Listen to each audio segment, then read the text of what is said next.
Word 6 would be testimony. And the starting point isn't the normal me before, then me after, 70% before, 2% lightning and fairy dust, and then 28% humble brag and life hack that gets packaged up as a way of being a sales shill for the church. What I mean by testimony is closer to the Revelation 12 passage where it talks about the brethren overcome the accuser by the blood of the Lamb and the word of their testimony. And when you think about that sentence, somehow our testimony is meant to stand with equal power, equal footing. It sure reads anyway, that the testimony and the blood of the Lamb have a similar potency in the world. And I started looking back from that at the first passages or references to testimony. The first one is the law when it's written on the tablets by God's finger. That's the tablets that's the testimony. And then those tablets, the testimony gets put in the ark. And you've got the ark of the testimony. And then you've got the tabernacle of the testimony. And anytime you've got that going on, there's some sort of flame that sticks with it. And then the law gets transposed onto our hearts at Pentecost, and you've got tongues of flame on people there.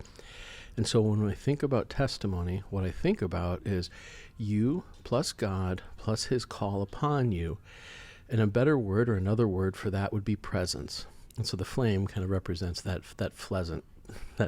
presence.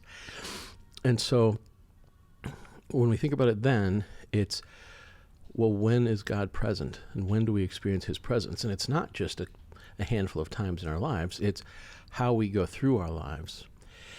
Additionally, when you think about testimony in terms of testimonials for business, we think of it as a lagging indicator. Here's the experience I had. But the reason from a marketing perspective that testimonials are important is they are a leading indicator that an experience somebody has had makes a promise and it sets an expectation for the experience somebody else will have. The Bible calls the testimony of Jesus the spirit of prophecy. And there's this idea that what he's done before, he can do it again.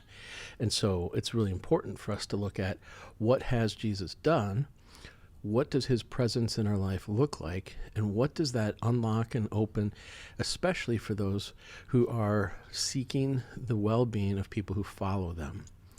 So very critical is the experience of the centurion telling his story to people who are dependent and who are looking for an example. So it's great to hear the story of a friend. It's super great to have Jesus show up directly. But what seems really useful in our day and age is the story of the leaders we follow telling us about how God shows up in their world, because they already have an authority. And when that authority is shaped by, defined by, and submitted to Jesus and the presence that's there, that authority takes on a very different character.